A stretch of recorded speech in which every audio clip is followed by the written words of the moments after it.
are suggesting I get clubbed like a baby seal. We don't need to identify as women. You know, we are women. What happened to J.K. Rowling? Why is she suddenly this sort of monster? I feel desperately for young people because I can see how they can get sucked in to feeling that it's my body that's wrong, and it's so dangerous. I'm going to speak. I won't shut up. No, I can tell. You can shove your granny off the bus.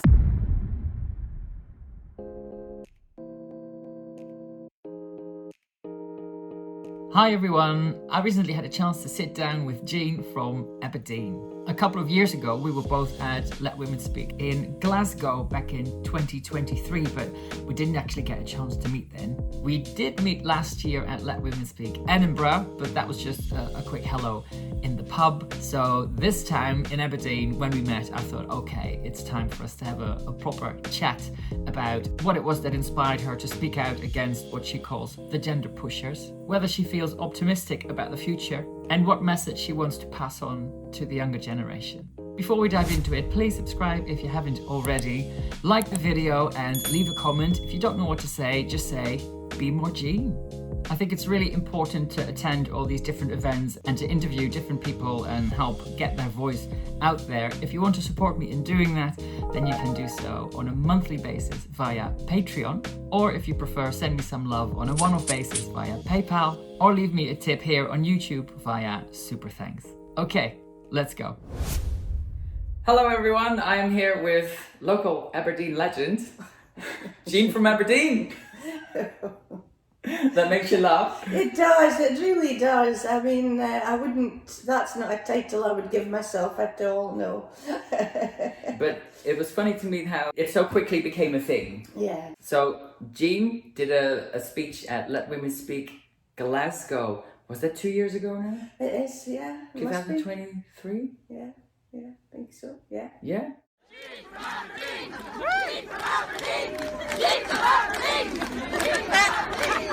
Anyway, I'm a Scottish granny, and a wee poem, a children's poem came into my head yesterday, and I thought this suits this occasion perfectly. I'm not going to sing it because I can't, but I'm going to read it, and I won't be long. And it's, you can't shove your granny off a bus.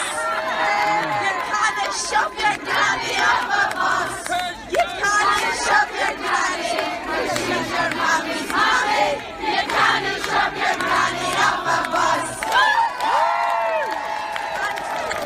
I'm telling you, when that came into my head, and I thought, that's what they're trying to do to me. They're trying to shove me off the bus, the equality bus. And it made an impact. It did, and it took me by surprise, you know, how much of an impact I had, because I didn't speak from a paper, I didn't read anything out, and I'd only decided to speak the day before. Okay. So, you know, I'd sort of thought about what I might say, but I wasn't really prepared, and I certainly wasn't prepared, you know, for the crowd to start chanting Jean from Aberdeen, and you know, and I think what got them going was you can't shove your granny off a bus, you know, and that I think. When I look back, I think, oh, that was really good that I included that. Yeah. I wanted a Scottish sort of song, really, or poem or whatever. And also, I am a granny, you know, I'm a grandma. And it felt like we were being pushed off a bus, you know, and as I said in the song, the equalities bus. Yeah. And that's why it came to me, and it resonated with a lot of people, and I've been shocked, you know, even now 2 years later, folk were coming up to me, folk still come and say, oh Jean, you're Jean from Aberdeen, and you sort of spoke, you know, for our kids, and you're a grandmother, and that meant a lot to the person that says this to me, you know, so. And I'm very touched by that, because I feel, oh my goodness, you know, it had an impact, as you say, it had an impact. And as I say, I was not at all, I never thought of that at all. So even saying you can't shove your granny off the bus just came up in the moment, kind of thing? No, not in the moment. No, I had thought that the day before, and I thought, oh, that would be quite good to repeat. Yes, And as I said in the speech, I had been for 2018. There was a big suffragette type march celebration of the the 100 years for the vote, and I'd gone to Edinburgh, and all these women were marching, and I thought, when I was hearing about what was going on, and it was what happened to J.K. Rowling that kind of sparked me, because I thought, because I wasn't really following as such. And then, why is she suddenly this sort of monster figure, hate figure?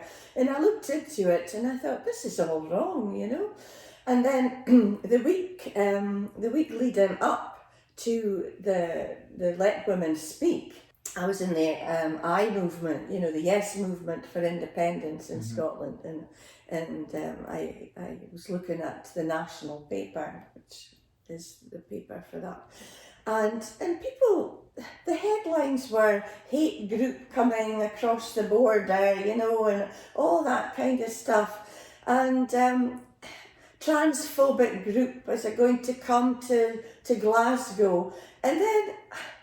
Amazing! I couldn't believe what I was reading. There was a comment under this article, and it said, we need to turn them away at the border, very inclusive for Scotland, And then they need to get clubbed like baby seals. Somebody actually said that. They wrote it in a newspaper. And it had 50, when I saw it, it had 50 likes. 50 likes. And previously to that, I had been involved, heard about the movement and that. And somebody had said, oh, you live in Glasgow, do you want to be a steward? And I thought, no, I won't. And I thought, I'm being asked to steward, and folk are suggesting I get clubbed like a baby seal for what? So I actually went to the police. Okay. Yeah, I went to the police and said, look, this is what somebody's written. Is this a crime? Somebody actually sits down to write it, one. Yes. But two, it gets published. It gets published. It wasn't moderated or taken down. No, it wasn't. Whereas if you were to say, trans women are men, yes, that would get pulled immediately. And you might get the police knocking on your door exactly. wrong speak, wrong think, and all these things. Exactly. The paper did pull it as soon as I flagged it up. Good. Yeah, so I went to the police, and they said they had a lot of experience dealing with keeping different groups, and and they would pass it on to the commander that was going to be in charge in Glasgow. And Glasgow, actually, the police in there was really good. I felt the police in Glasgow, because we weren't, I wasn't aware of any disturbance coming to our side of the square. They split the square into three big chunks. They did. So there was our side, if you like. Yeah. Then a huge big buffer zone. Exactly. And then the politely put the trans activists. The activists. Making a hell of a lot of noise. Yeah. But when you were speaking, could you even hear them, or were you just so focused? I was just so focused. I was so nervous.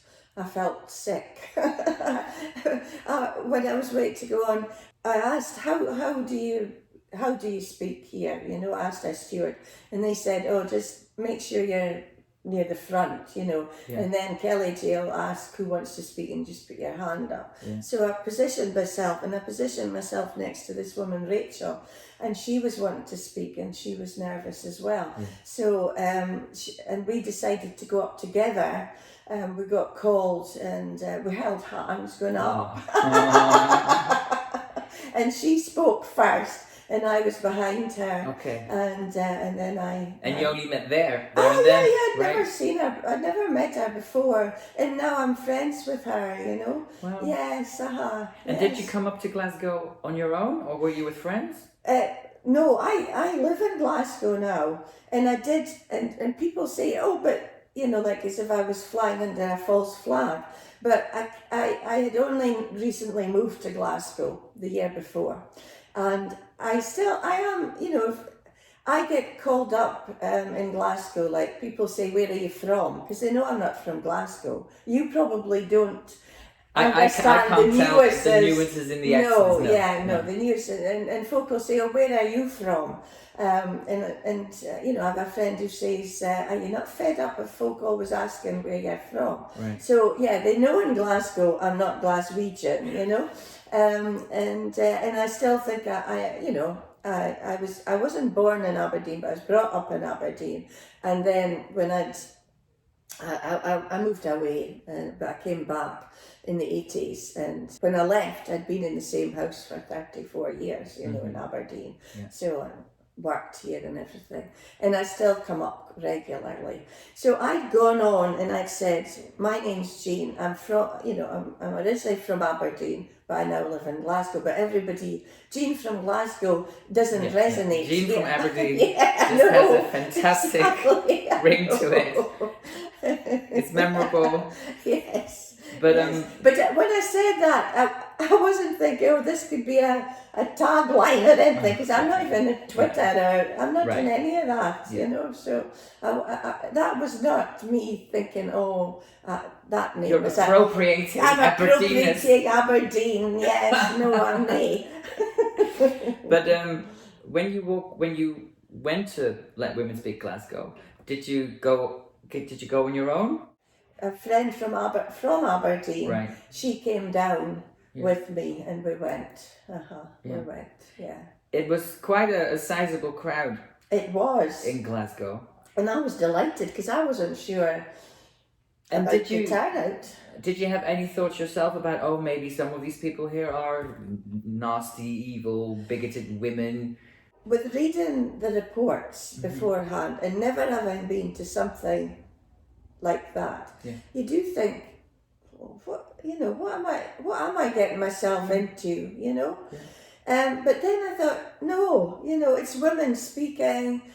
You know, I knew some women that were probably going to be there, and I thought, no, I'm not going to be cowed by folk that, you know, think I should get a mallet on my head. Right. You know. Well, basically, And then the first the first time I went to, it wasn't called Let Women Speak in those days. Yes. That was 2020. Mm. I think August 2020 is the first time that I went to see Kelly J. In Hyde Park at Speaker's Corner. And there were maybe only 15, 20 women there. Yeah. But I felt nervous as I left the house. Yes. Just because of the things I'd heard and read. I went there thinking, oh my God, I'm going to see the scary woman. Yeah. And then I was there and I heard her speak and I heard these various women speak. And they're just speaking from the heart about very important issues that I was completely unaware of. Yeah. So there's such a contrast between how they're being depicted, and Kelly J obviously personally, and we saw that all too clearly when she did her Australian turf tour and New Zealand. Shocking. How Beyond even shocking. Politicians got involved and everybody just branded her as Nazi, bigot, fascist, whatever. So I can relate to that feeling of sort of apprehension. Yes. But then you get to the square, and that was very different from when I went to the first one or one of the first ones in Hyde Park, where it was just a very small group of women. Here, there was a big crowd and banners. Yes. There were some fantastic banners that people had made. Oh, absolutely, I know. When you got to the square, how did that what was your impression then? Oh, just the energy, you know, and the anticipation and the solidarity, and folk energised to get the message out there and not hate. people's real stories of how they've been impacted personally, really personal stories of what has happened to them, for their families, for their children, and and listening. The women that had been in prison, they made a big impact on me. Because people sort of, the Be Kind Brigade, sort of, it doesn't matter about anything like that. No, that doesn't happen or whatever. It does happen. Yeah. It's happened to women, and it shouldn't happen, and you shouldn't be supporting it. And we're just saying, this isn't right. Right. That's all we're saying, this isn't right. And that was Amanda who was talking about her experience in prison. Yes, and Lisa. Right. Yes, Yeah, and it's, I mean, for us it's kind of unfathomable now, I guess. It is. Why the other side supports what they do. I know. And yesterday there was a moment where, yesterday we were here in Aberdeen at Let Women Speak. And then again, there were supposed to be these 3 different areas. So the women speaking a buffer zone, or what they call no man's land. Yeah. And then the TRAs. But the TRAs got there early and they just went straight into no man's land, which again is symbolic, isn't it? They just take any space they can to get right up against us. Yes, yes. And the police were there, but they didn't stop them. They stopped them from going into our area. But there was one woman there, and she didn't look like, she didn't have pink hair, or she didn't have crazy flags. But she stood there and she looked at me and she just went, "Shame on you, shame on you." And I was like, "For what?" And she just kept saying, "Shame on you." Yeah. And I said, "I'm not the one who thinks it's okay for male rapists to be put in women's prisons. I know. Why do you think that's okay?" Yes. And she just went, "Shame on you." Yeah, because there's no answer to that, is there?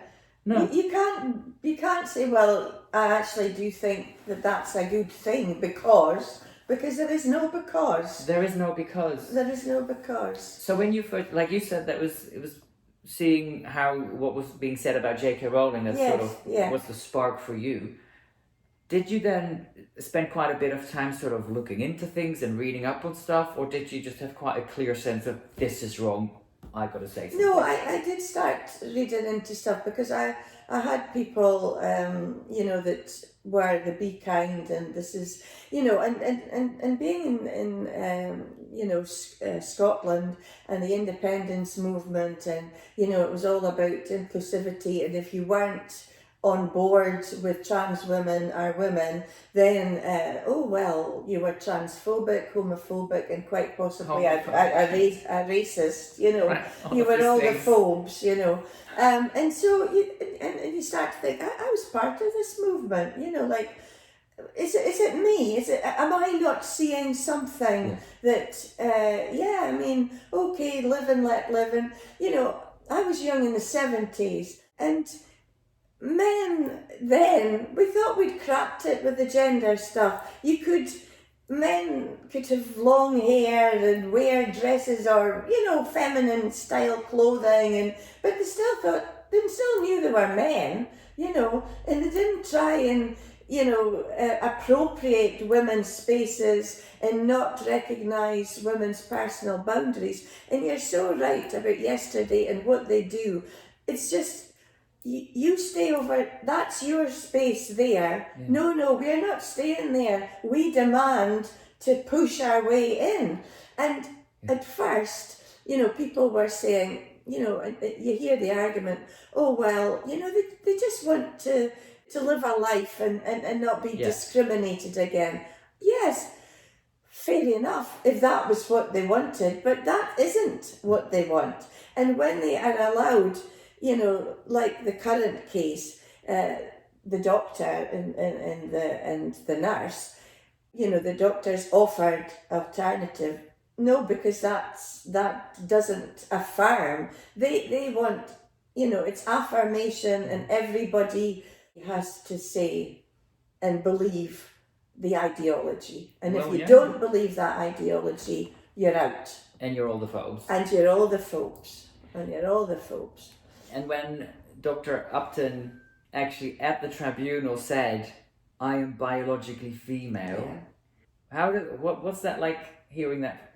Like how did you sort of feel about that? Well, I felt, I feel stunned that a medical doctor is saying that. And I think, how can we trust the medical profession if graduates are coming out and believing that this is true? That, there aren't biological differences between the male and female sex. And this is all our messages. For some things, you can do whatever you like, but in certain things, sex matters, and it matters in medicine. And I don't want to be treated by a doctor who doesn't understand the gravity and importance of biological sex. And I also felt actually insulted during one of the testimony, because I may be putting words in this, but I'm sure I heard that, oh well, like women who've had a hysterectomy, you could say somebody who's had a hysterectomy is not a woman, Right, Now, so he compares a man Yeah. with a woman who's had a hysterectomy. Yeah. I'm sure, I think, and I've heard that said before, women's biological. So are you saying that, if you've had a hysterectomy, you're no longer a woman? I'm not saying this, woo-hoo. I was diagnosed with endometrial cancer last year, and I've had a radical hysterectomy and radiation therapy. Okay. So for somebody to say that, that I should no longer consider myself a woman, Or that he is as much of a woman that as he's you are, as much of a woman when as his me body has. will never presented with those challenges, if Exactly. you like, because he's male. Exactly. And when I was speaking at another event, not a woman won't reach the event, and there was a lot of pushback, and a guy came up to me afterwards and he said, because I'd mentioned this about, I am still a woman. I said that, I think, at the Edinburgh event, and somebody said, do these men over there listen to what you women are saying? Do they really, and do they think it's okay to be shouting fascist scum when folk are talking about, the impact of their sex, on their bodies and how they've had to deal with it?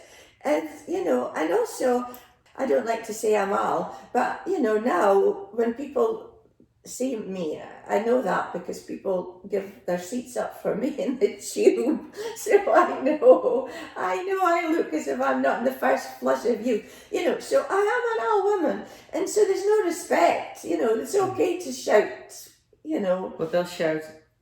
I mean, I've been to these events now for 5 years in 5 different countries. So Scotland, England, Wales, Ireland, Netherlands. Yes. And it's the same wherever you go. Yeah. And yesterday, they weren't, I guess, as intimidating or scary as they've been at other events. No, I would agree with that. But they were still at a distance, even though they breached that no man's land. They were still kept at a distance. But what never fails to surprise me, and so I guess I wonder what your take is on that, is the absolute venom in their eyes. Yes. And like one bloke, and he was completely covered up with a scarf and a hat and dark glasses, chubby guy, lunged at me from behind the barricade, and then a friend of his literally pulled him back. And I thought, if even your friends on that side know that that's too much, then that's telling something. Yeah. But it's literally seething. What is that? I don't know. That's rage. It's a rage. But it's a different rage from say when you, because I didn't hear what you said yesterday, because I was on the sort of the near the barricade, but I could see you from a distance, and I was like, she's bringing the fire. Yes. So I'll ask you about that in a second. But and then yesterday in the evening there was a panel discussion where Elaine Miller said something that really moved me, and I wrote it down. and that makes me emotional just reading it. Yeah. And I'm not even a woman. Mm-hmm. It's like, it's not like we can't relate to one another just because we're a different sex. No. She said the thing about women's tears is its fury. Mm-hmm. It's just, that's just the way that it came out. Yeah. And and that's true, because sometimes when I've been very angry about things and I start crying, and I hate that because it's can be seen as a sign of weakness. Yes. You know, and I don't, you know, I wish I wasn't crying, but it is, your tears can't come from that deep emotion in you. Yeah. And especially if you've held stuff in. Yes. And yes. you don't typically take a stand or stand up for yourself. That's right. But it's a very different rage. Like their rage seems like to be like a blind rage, because it doesn't matter what you say to them. No. It doesn't matter how friendly you are, No. or even how much sympathy you show them. Yeah, because I don't, you know, I think I said, I think I'm on camera in Glasgow saying, I don't hate people. Yeah. You know, I don't hate, there's no hate. You know, what I do hate is, and rage about, is the loss of our rights and what has happened as a result of the ideology and folk not respecting boundaries and the total madness of it, you know. And I do feel very passionately about it. But, you know, I'm not going to go up to somebody and punch them in the face about it. Or go like that. Or go like that.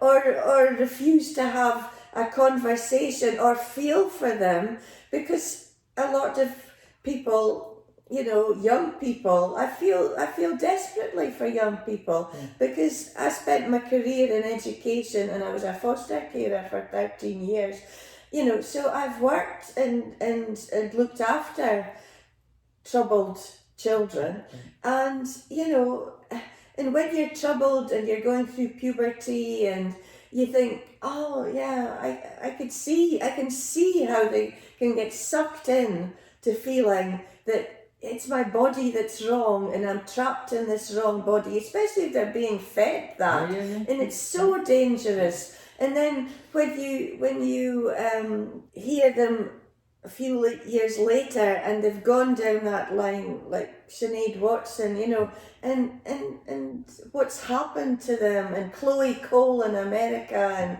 Kira Bell, what a very heroic person, you know, that's saying this is wrong. This is wrong. They were sold a lie, and I think somebody said yesterday, you know, the police are happy to come and knock on our doors, or you know, I don't know if you followed the case of the Newcastle woman. She supports Newcastle United. Yes, Lindsay. Lindsay. Followed. Yeah, and 14 police officers involved in her case, you know? And yet in Aberdeen, last year's a bit of a blur for me, I think it was the year before, in Aberdeen at a rally, an activist, you were saying about this rage, an activist ran across from the bandstand in the middle, actually ran across and punched Julie, who was putting up a banner. Was it Duffy Park? Eh? Duffy Park. Duffy Park. In the Duffy Park in Aberdeen. And they were given a warning, you know? And yet Lindsay, who's never punched or done anything like that, 14 police officers and all that stress and aggravation and banned from following a football club, you know? And other folk held in prison cells for hours, disabled activists for Jenny Swain, you know? And you know, it's...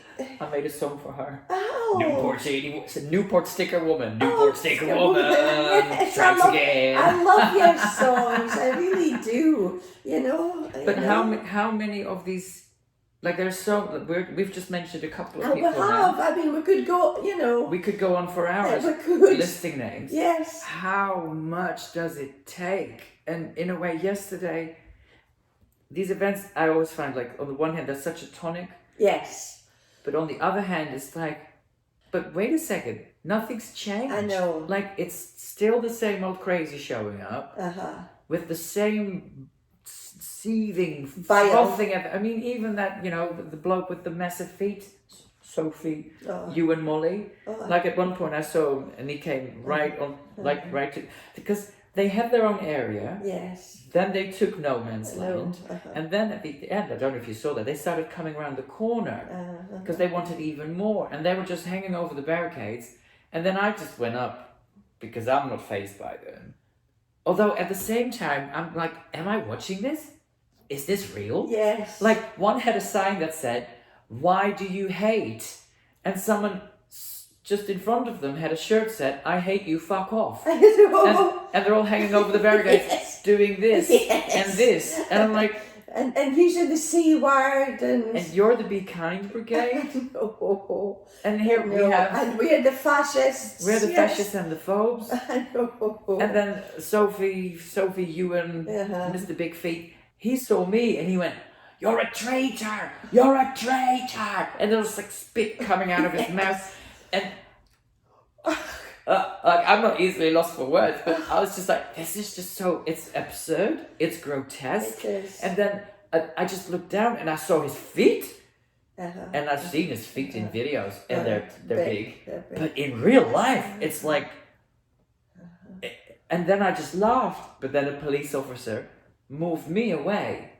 He's like, "Don't aggravate them." And I'm like, shouldn't you be talking to the ones that there? Actually, with the same thing happened in Edinburgh last year. Yeah. Where we met for the first time. Yes, that's right.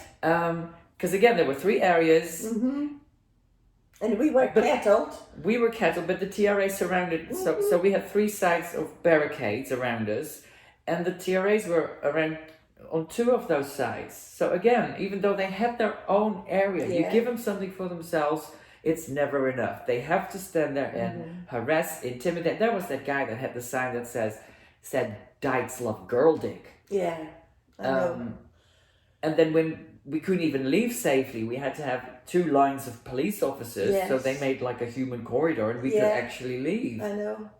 I completely forgot where I was going with this. Yeah, well, no, it's just because it's never... When? Right, but it's always the same, It's right? the same, and when will it stop? And When will this stop? You know? When will they... Because they're not coming up with any arguments or anything. But it's feeding... I think it was J.K. Rowling said, this is one of the most misogynistic times because of the porn, that's being fueled, I think, a lot, there's a lot of porn online and we've been trained to be kind, but, what are we being kind for, We're not being kind and affirming. That's not being kind. Yeah. That's leading if you're talking about children, for example, that's leading on to a life on medical, support and mutilation of your body, and then later regret. And then they bring out the suicide thing, which has been totally debunked, but they still bring it up. And you just think, when is it going to end? And you and I were at an event last night. There was a panel, brilliant panel, and somebody asked a question: can we be optimistic? Yes. And that was a great question. Yes. Because I think we're all thinking that. We're coming out and we're saying our stuff. Kelly J said, 10,000 folk actually engaged with the online. Watched it. Watched it, I was doing yesterday as well, not just to get a message out for International Women's Day, and I feel strongly about, international women as well, but also to say, it's a free speech event and you're not stopping me, I'm going to speak. And I won't shut up. No, I can tell. You got some fire in your belly. Have you always had that?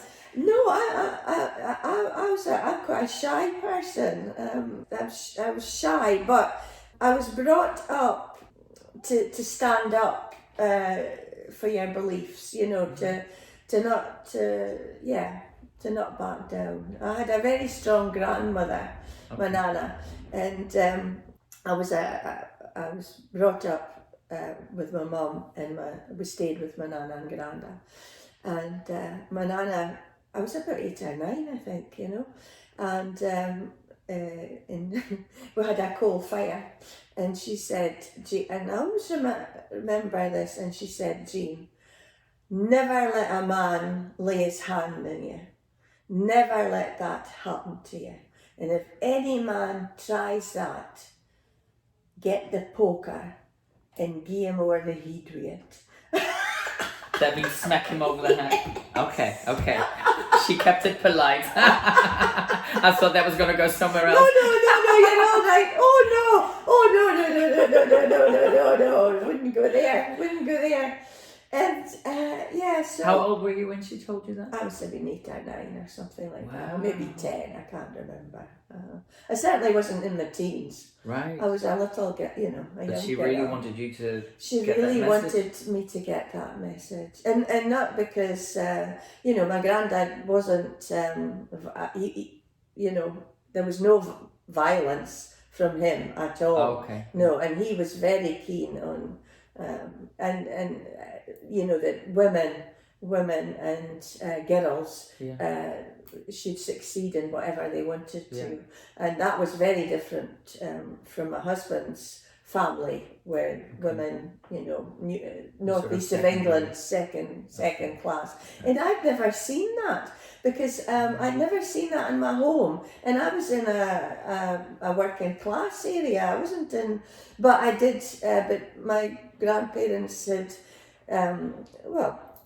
sacrificed money and put me to a private school, so I saw both worlds, and it was a girls only school. So I wasn't ever thought this isn't a subject.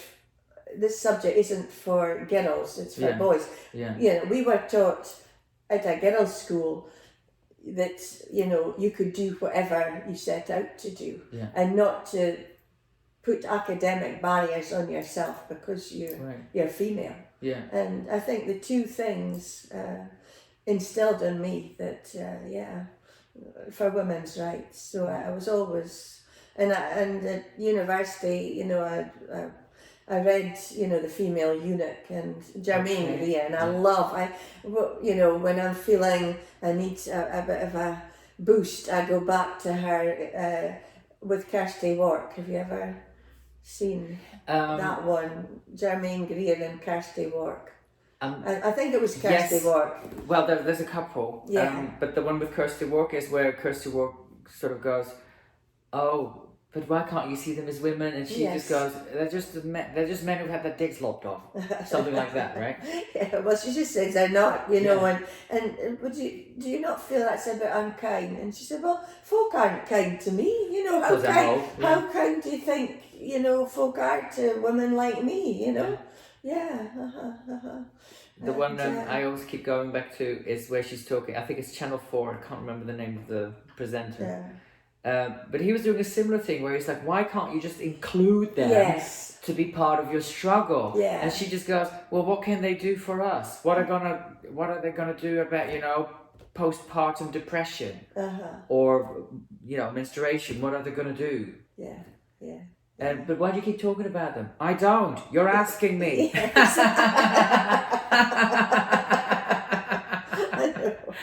No, but like you said, that sometimes you need a boost because the whole thing is so bonkers. It is.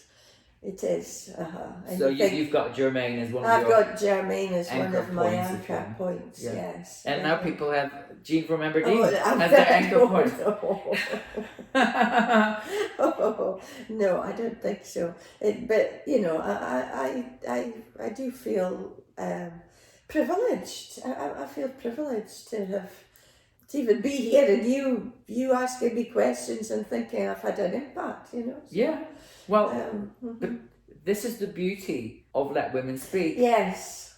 Any woman can come up. Exactly. And just speak. And like Julie Marshall yesterday, she was spoken. It was in typical Julie style. So she cracked me up. because again, it's that. And what did she say? You can kiss my non-repentant bastard female ass. And then somebody else got up to speak and kind of said, how do I follow this? And then boom. Oh yes.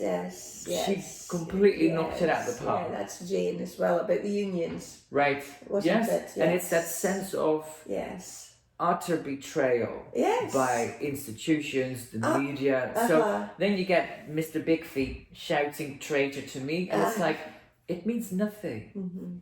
What these women are talking about, that means something. I know. And I mean, Jane was talking about the unions, that Unison union that passed a motion. Yeah. What a in 2025. What a betrayal. Yeah. What an absolute betrayal. And that's the other thing that's driving me, because I was 70s, getting into women's rights and things like that. And we were looking for equality, and there was the Equal Pay Act, and and women could get mortgages, and if people looked down on you because you were a woman, you could call them out and other folk around you would agree, Right.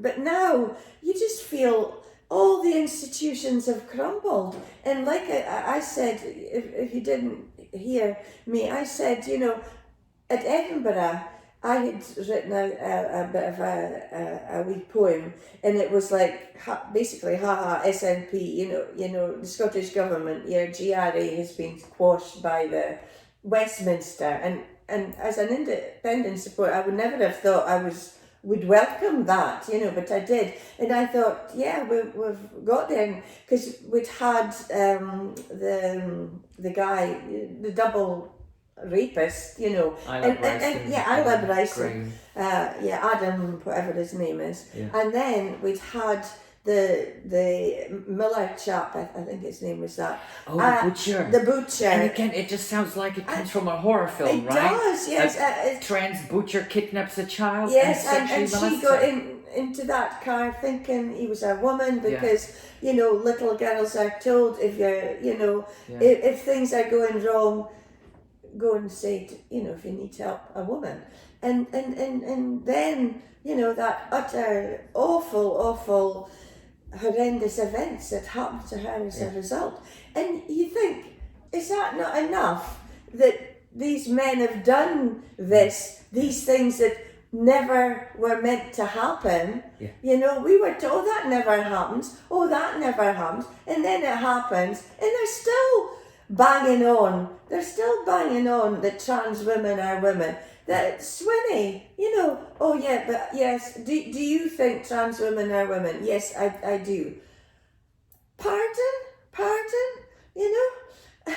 When all these things are happening, Labour is now edging back and saying, oh, we wouldn't have voted for that if we'd known. Well, you did know, Labour, because we were telling you, you were told, and you didn't want to listen, and you've lost votes. I'm not going to vote for any party that can't define a woman. Yeah, if you don't respect my sex, if you don't get my respect, yeah.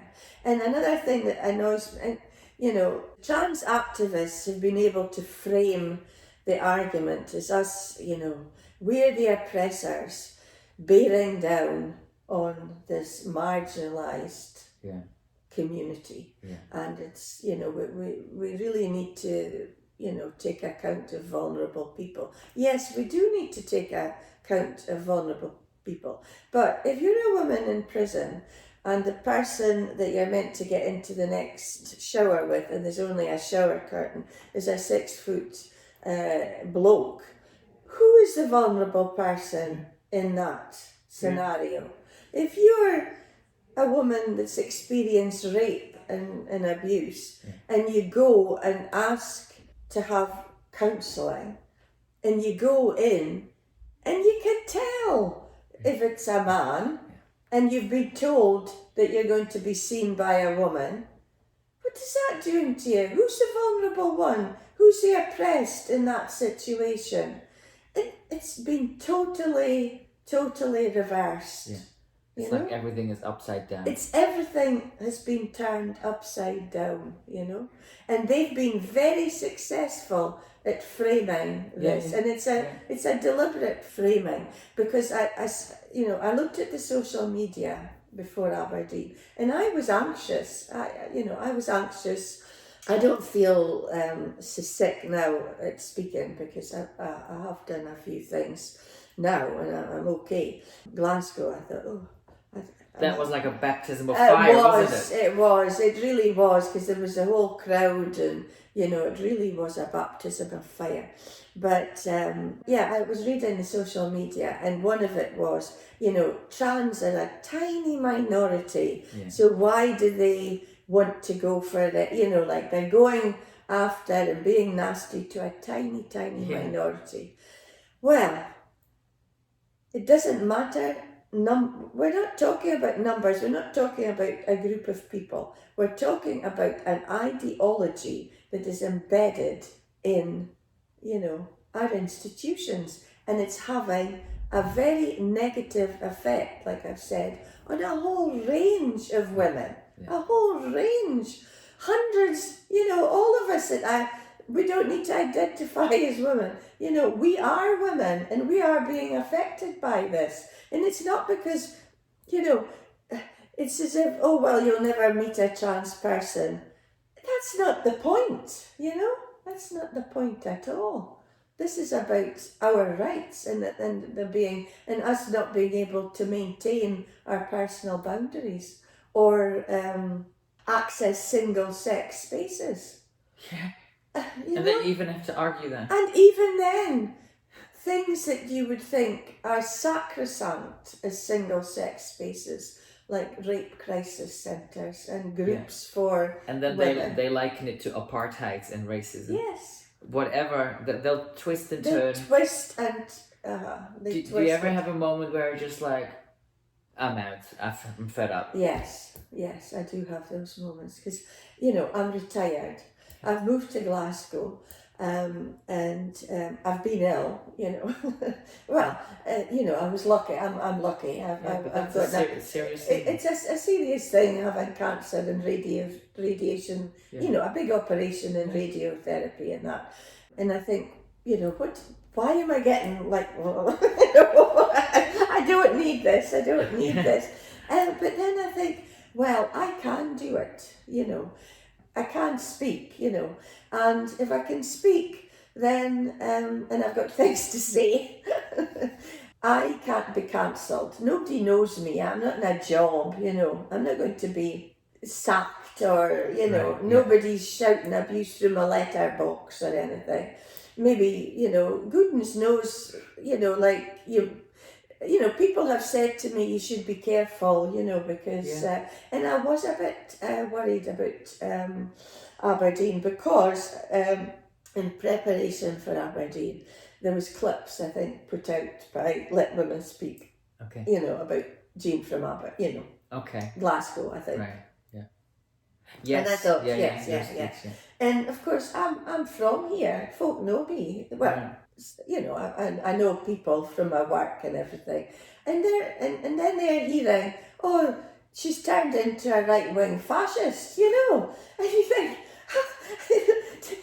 like, oh, they'll be thinking, how did that happen? How does that happen? But also, it's quite, we're laughing because you have to laugh, because it's so ridiculous, because it's like, oh my God, the big evil Nazi fascist bigot is coming to town. And then here we are. Well, somebody actually said that to me yesterday after I'd spoken, and I was handing out leaflets for Afghanistan, Right.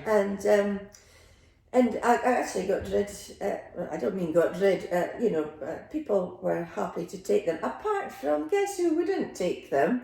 Because I did go round the fence, and of course they were, we're not, taking your filthy. Exactly, we're not taking your stuff,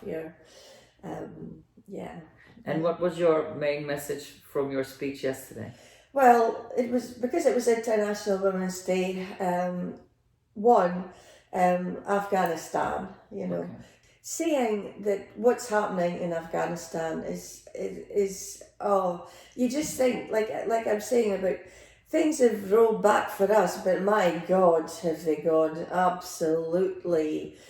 It's beyond comprehension what's happening to women in Afghanistan. It really is. And the world looks on, and people are down in London going, yay, with the Afghan men playing cricket or something like that, You think, how is this possible, And in Iran as well, there's an activist, I got involved with the activist that got killed by in Iran, Right.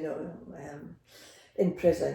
Yeah. And so there was some activism around that in Glasgow at the time. And another activist, I don't know what she's done. She's just been sentenced to 74 lashes for, I think, just and you just think the cruelty. Yeah. It's just how have we got a world? How have we got a United Nations with countries that are on committees that treat women like this? Yeah. How is this possible? We are, and that was one of my messages, that we thought, oh yeah, women's rights, I was like, oh, we're in a good position, Yeah. we're moving forward, it can't go back, we've won rights to, female prisons. That was a real fight, in history. Yeah. We got set up female centres for women for rape crisis and women's aids, women's toilets and changing rooms, and people say, that's no big deal, and then they think it's a gotcha to say, oh well, your toilet at home's, and you think, oh dear, that's just showing. A complete... Or one on the plague, the toilet, everybody uses the toilet on the plague. Yes, that's not the, I don't want, girls coming out of, a toilet, and you've just started your period and you're having to wash your hands, even if the door goes right down, you're having to go out in mixed toilets to wash basins and wash your hands, that's, to me, that's not privacy, dignity, safety. But also, you shouldn't have to even explain it. I know. Like when they go, oh, you're saying that all trans women are predators, and I'm like, well, no, I'm saying that put one man who claims to be a woman in a woman's space, and it becomes a unisex space. Before we even start talking about the violence and the predators, we shouldn't even have to do that. No, we shouldn't, and we don't need to explain why. Well, we thought we didn't. Why there were female and male toilets to begin with, because or sports, because I had I was married. I'm a widow, and my husband would never have assaulted women, but you wouldn't want.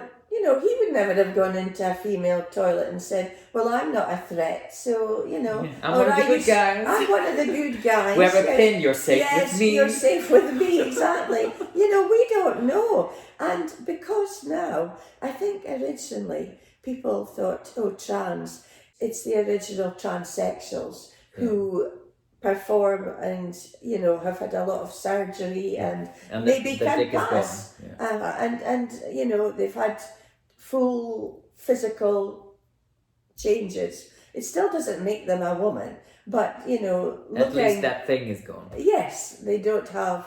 They don't have a penis. If you're allowed to say that. It's fine. Especially with me, you can use that word all the time. But I have my twin sister. We were talking about this. Yes. And this is before she knew more about this stuff. And she said, I'm fine with them, using the women's toilets as long as the dick is gone. And I thought, that's interesting. Mm-hmm. And then she even made a song for it in Dutch. So it's a family thing. In Dutch we say, piemel is a funny word. Okay. It's the normal word for penis. Yeah. It's not like a dirty word. But to me it Okay. sounds funny in Dutch, Yeah. piemel. So, die piemel moet eraf means... Oh, it needs to be off. The penis has to go. Yeah. Die piemel moet eraf. Die piemel moet eraf. Die piemel moet eraf. Oh wow! But I've learned some Scottish while I was here. It's like, oh Jean. Oh, gee. Oh, fit like. Oh yes, fit right. Me bad, who's yourself? Not bad, how are you? It's not like suit yourself. Okay. That's not Scots, that's Doric, it's Aberdonian. Right. So now Yeah. I've taught you. Yes, Die piemel moet eraf. de pimo muta off. Yeah. So here I am, teaching grannies how to say penis in Dutch.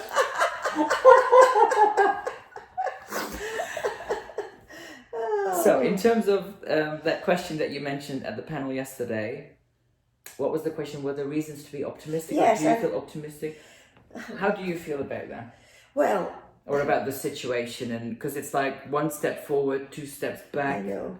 Because you always think this is the peak moment. Right. This is the peak moment. Yeah. Like we did with Adam Graham, you Yeah, know, yeah. and we did with Leah you know, Thomas. Leo, Thomas, and the boxers. The cast review and The cast review. We thought, yeah, this is it. This Yeah. shows that you need to take watchful waiting, and but we're not denying that there are children who experience and suffer because of this. We're not denying that, but we're saying yes, you're born in the wrong body, and here, take a pill to block puberty and possibly lose, fertility, and your bones, crumble when you're older and you have regrets. But never mind about that. For now, here, go on this medicine.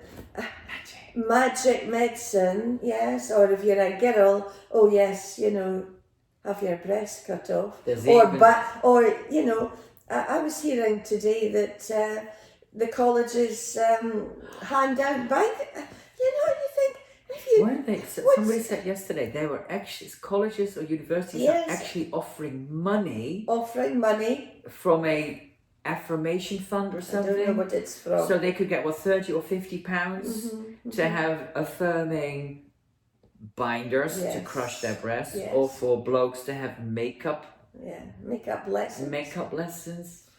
Yes, I know. It's like even Kelly J, she was one of the panelists. Even Kelly J was for a moment Stunned. stunned and Absolutely lost for words. stunned. Yes. With all this mad, because it seems like it's just ramping up every day. Yes. But do you feel optimistic? Well, I think we have to be. As I said before, I have periods where I think I just need to get out. I just need to get a new life for myself, But having said that, if you said, there's a lot of solidarity and, affirmation, and other women we boost each other, and allies like yourself, like I'll look at a song you've written and think, oh, brilliant, I'm not homophobic because you know what I mean. Can you shove the gay man off the bus? But isn't that wonderful? Like just having been here Friday yesterday, today, you meet so many amazing people. Yes. I know that sounds really Yes. slimy, but No. you do. Like I even know. just being here and having this space available for us to chat. Yeah. There's so many ways that we can help each other out. Yes. Give each other a boost. But yesterday, there was one moment at the panel discussion that, one of many moments, I guess, but Yeah. it just one of these moments that I'm not going to forget, where there was a young girl sat next to me, Yes. and yes. she was only 20, I know. and she's at uni, and because basically the panel was a very short discussion. It was more the panelists just talking about themselves for a couple of minutes, and then It was Let Women Ask. So women could ask questions to the panelists. And this girl that sat next to me had a question, and she had it written out on her phone. But then, you know, the light of the phone goes down to save battery. Yes. So she kept touching her phone. Yes. So that she wouldn't lose the question. And she was doing that for like half an hour. Because every time when the MC or the host asked who has a question, she kind of just put up her hand like that, but really shy and like, oh, you know, never mind me. I do have a question, but you know, never mind. And other people just went, I have a question. So they got to ask the question. But she showed me her question. And I thought this is such an important question that needs to be asked. And all 5 panelists need to have a chance to answer it. But she was sort of too... And then she had a friend there as well, who was also only 21. So I was like, you really need to ask the question. It's a good question. But then when the host went, who's got a question? I didn't want to go, because then it's like, oh, the man wants to ask a question, but it's let women ask a question. And then it's like, oh, the man is being domineering or whatever. But I'm like, this question needs to be asked. So I'm looking at her like, put your head higher. And then her friend, I'm like, scream, shout, we need this question. So, and then it came to the end, and the host said, okay, we've got room for one more question. I'm like, this is the moment. So I just went, I think I screamed or something. I just went, and then I kept pointing at this Yes, I saw you. So then, first it was like, oh, but we can only have one question, and we've got 2, so we can only have the one. And then they decided, no, we'll have both, but they have to be quick. So I was like, this is your moment. So she starts to read out her question, but she only got a couple of words in, and she choked up. So her friend then read out the question. And it was just, again, one of these moments where you see what an impact this has. Because when they go, how does it affect you? I know. Well, here's a young woman who can't even get the question out because she's so upset. Yeah. And the question was, how can she engage with her peers at uni and with her tutors about this topic? Yeah. So, and again, the whole weekend is about let women speak. Yeah. And here a woman literally could not speak because she felt, well, I can't speak for her, but I'm guessing it was just a sense of intimidation or being scared to even ask. And the question is, how can we talk about it? And maybe the realisation of what it's done to her. Yes. You know, that this is brought her to this moment, and she can't, and it's overwhelming. It's like a, you know, it's just like a cloud that's hanging over, a noxious gas in the air at the universities and colleges, and it's stopping people breathing and speaking, I think. Yes.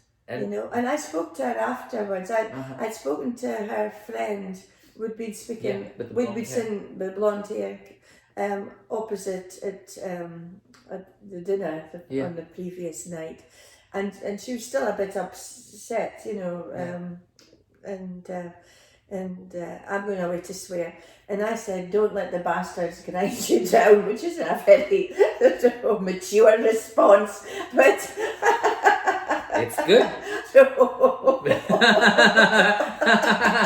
This is what you've got to show for all your years and all your lived experience. You call them bastards.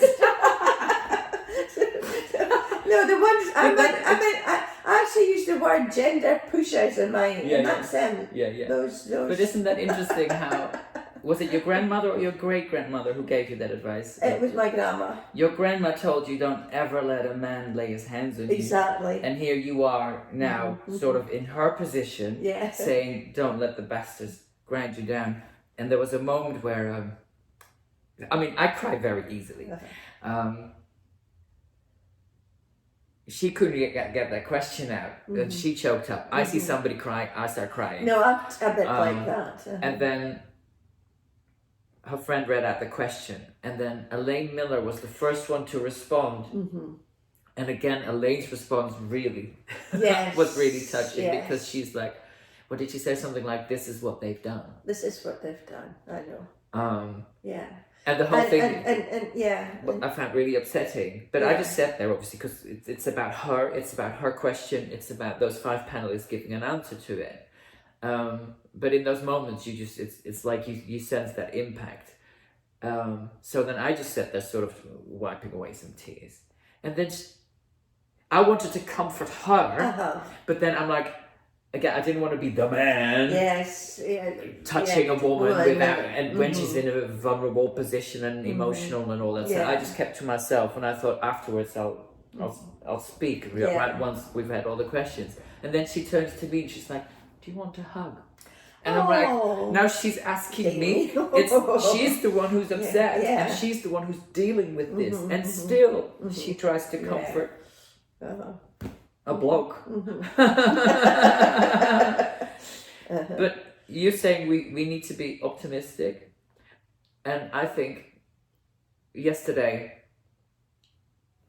we saw a wonderful, like, because of that moment, it's like the fact that these moments happen. That's why these events are so important. And can I just interject here, because I want to say, the host says she's so glad that it was allowed the 2 questions, that it went from not just one final question, that was such an important question, and it was so valid and so important that was brought up. That made an impact across the room. It really did. And just like you made an impact when you're up there in Glasgow in front of that crowd with the crazies in the background and just saying you can't shove your granny off the bus. And it just hits home. And that's and then afterwards lots of women came up to her and tried to, and I know a student in Cambridge who's same age in a similar position where, when you're at uni, it should be the best time of your life. I know. You should just enjoy, like what Caroline said, get drunk and have fun and live. She's brilliant, Caroline. But also, learn what you want to learn about and build your future. You shouldn't have to have, like you said, this cloud hanging over you. Where even at uni, she can't speak about just being a woman because you'll just get ostracized and branded a bigot and a Nazi. And that happened. I mean, and you're looking at, there's a girl, I saw her case. She was running a radio station for a university in England, and she got cancelled because of her gender. And a few years ago there was Lisa Keogh. Yes. Who all she said was only women have a vagina. Exactly, and she's brought up before. She got backlash for that. She couldn't even go to a graduation ceremony, and that was 2020 or 2021. So these things keep happening. But there is movement. Yes. The dial. You always think, as I say, when certain peak things, you think, the dial's just going to crank around, and it doesn't. It just moves so slowly. But when you get, even the thing that Labour are now pulling back, we didn't realise. Well, why dn't you realise? Because you didn't listen, and that wasn't the same energy out there. Yes, folk were screaming abuse at us and things like that, but it wasn't what Edinburgh was like. No, it felt more childish. Yes, it was. And there was a lot of really young people there, and you just thought, oh my goodness me, if you want to show you're cool, this isn't the way to do it. By putting, giving me the, like that, that's not cool. If you want to show that you're kind and progressive, you don't do that to a granny. I know. And definitely not one like you, who's not going to take any of that. So. Oh, well. And we're laughing. Yes, we're laughing. You have to laugh as well. I mean, that's why I got involved. Just kind of try and spread some sort of laugh. You have to have a sense of humour. You have to laugh. And you have to think. Things like this have happened in the past, the original witch, the witch trials, and everybody thought, is that person a witch? And everybody bought into it. And then suddenly, it wasn't a thing it wasn't, it didn't happen anymore. And then the ideologies, that were so, the fascism and, Nazism, people were all in. So there's been these massive movements, and you think, they'll never change, they're so embedded. But they do, and it's happening a bit in the States just now, Gavin Newsom is even saying it's maybe not fair to have, but and you think, oh really, suddenly you're kind of, Because he was pushing this. What did he sort of make a U-turn on? Was it guys in women's sports? In sports, okay. Yes. I think that is such a big one. Yeah. Have you had anyone come up to you just sort of in the wild going, Jean from Aberdeen? Yes, I have. Yeah, I have. Is there gonna be a granny bus? a bus full of grannies that are like, we ain't taking any of this. the Jean from Aberdeen bus.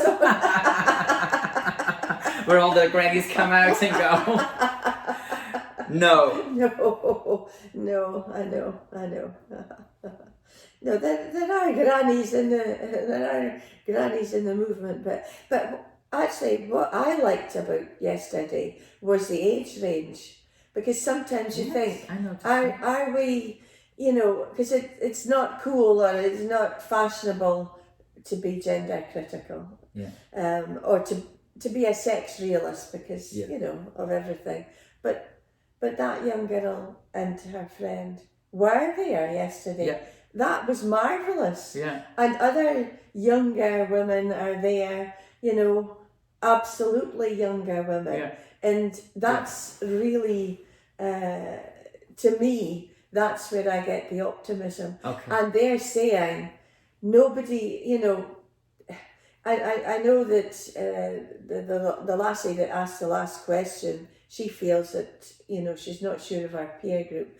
But there's others I talk to, and they say, a lot of the boys, the boys, young male students, they don't buy into it at all. They're not buying into it. Yeah. And people are just kind of going along with it. But as soon as there's some breakthrough on a more political or legislative view, then it'll tumble. Yeah. Because it's not intellectually coherent at all. I mean, it's we saw that yesterday because one of them, and again, it was a girl, she was shouting through a megaphone. There were lots of girls on the other side yesterday, young women. And she was shouting through a megaphone, Posey Parker, you can't hide, you've got Nazis on your side. But she's not hiding. No, she's over there. She's there. In a big, bright red coat that says, look at me. She's not hiding. But who is hiding is the guy right next to you, because he had his face covered with a scarf and he was wearing a skirt or whatever. You could only see his eyes. And I'm like, but she just repeated it. You said you didn't hear what I said. No. And one of the things I did was a wee spot the fascist quiz.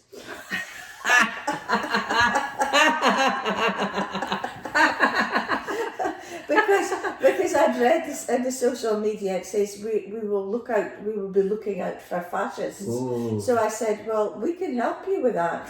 We can help you. And it was like, who is it that's trying to stop us speaking and clamping down on free speech? Is it us? No. Who is it that's masked up? Is it us? No. Who is it that doesn't acknowledge same-sex attraction? Yeah. Is it us? Yeah. No. Who is the ones that are threatening violence? Is it us? No. Who's the ones that are actually doing the violence, like punching Julie? Yeah. That's not us. And so who actually, are the ones... you are the fascists standing there. And who are the ones chanting, whose streets are streets? Yeah. If that isn't the fascist chant. Exactly. I know. Right. That's it. We could talk for hours. I'm really surprised because I was worried. Really? Yeah, I was thinking, I don't know, I don't know what I'll be asked, and I don't know what to say, but I think I do know it. I think you know exactly what you're doing. Ever since you hit that stage in Glasgow, you're like, right, Edinburgh next, Glasgow next, sorry, Aberdeen next. Yeah. Oh well. Well, thank you so much. I know, thank you for giving me this opportunity. No, I loved it. I No, thought, really. okay, if she can't be on the bus, then she's going to be in front of the camera. Oh, that's lovely. Thank you so much. And I've really enjoyed it as well. It's not been stressful at all. Oh, good. And I taught you some very useful Dutch. Exactly. Dutch song that my twin made up. So. And you know your I fit likes. Oh. Fit like. Fit like, nae bad, and fools yourself. Nae bad, because everybody. Nae bad, it's not bad. And fools yourself? It's just how are you? It's the response. Like you were saying, fit like, and you reply, nae bad. And then you say, fools yourself, how are you? Fools yourself. Fools yourself. Ah, yourself. Okay. Yeah. Fools yourself. Fools yourself. And how do you say, like, what would your message in sort of Scottish be for the younger women? Oh gosh, that's like, well. Just to put you on the spot. Oh, yeah. Well, I would say to you, the younger women that are experiencing this dreadful pressure, I would say, remember, you are on the side of truth. You are on the side of rights for women. You are on the right side, and take comfort from knowing that you've got lots of us older women, and even older, us old grannies and wifeys, but we are all with you, and we have faith in you to hold the line and to go forward to a more optimistic future. Very well said. Oh, thank you. Thank you so much. And thank you for giving me the opportunity. You're more than welcome. And that's it from us. Yeah. Thank you for watching. Yeah. And I'll see you in the next one. And can we follow you on social? No, I'm not on social. Okay. Very good call. Very good call. But I can hardly work my phone, never mind. No. Even on that note, it's like, be more G. Goodbye, everyone. Bye. Bye-bye. Thank you so much for watching, and thank you to my PayPal and Patreon supporters. Because of you, I can make videos like this. Special shout out to my big spenders. Help Her Open, Mama Turv and the Turventines, me Julie, the lovely Mary, Julia, Dusty, Judels, Leffy, Dorothy, Wildfire, Esther, and Martha. Thank you.